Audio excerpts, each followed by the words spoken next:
لقمان حکیم نے اپنے بیٹے سے کہا، اے میرے بیٹے، میں نے لوہا اور پتھر سب اٹھائے لیکن قد سے زیادہ بوجھل کوئی چیز نہیں اٹھائی، میں نے پاکیزہ چیزیں کھائی ہیں۔ حکیم لقمان کا دعویٰ۔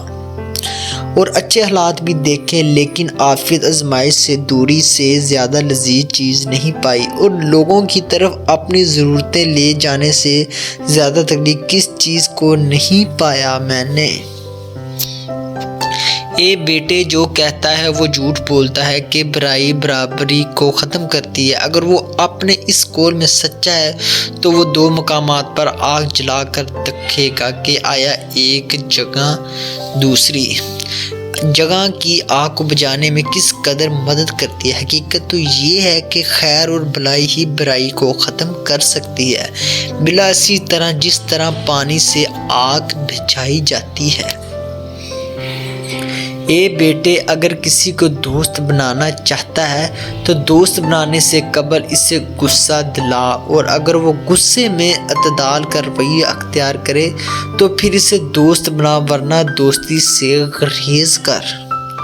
سفر میں اپنی سواری پر اعتماد نہ کر، جب منزل قریب آ جائے تو اپنی سواری سے اتر جانا۔ شب کے آغاز میں سفر نہ کر، سفر میں اپنے ساتھ اپنی تلوار رکھ، موما کپڑے پہن، سونی دھاگا اور چینی وغیرہ رکھ، اپنے ہم سفر کا ہمدرد اور ساتھی بن جا، سوائے اس صورت کے جب وہ کوئی گناہ کا کام کرے۔ لقمان حکیم نے اپنے بیٹے سے کہا کہ نافہم عورتوں پر کبھی بھروسہ نہ کر، کیونکہ وہ تمہیں نقصان کے سوا کچھ نہ دے گی۔ حضرت لقمان حکیم نے اپنے بیٹے سے فرمایا، حسد کی 3 علامات ہیں: پیٹھ پیچھے لوگوں کی غیبت کرنا، ان لوگوں کے سامنے جالوسی کرنا، اور دوسروں کی مصیبت پر خوش ہوتا ہے۔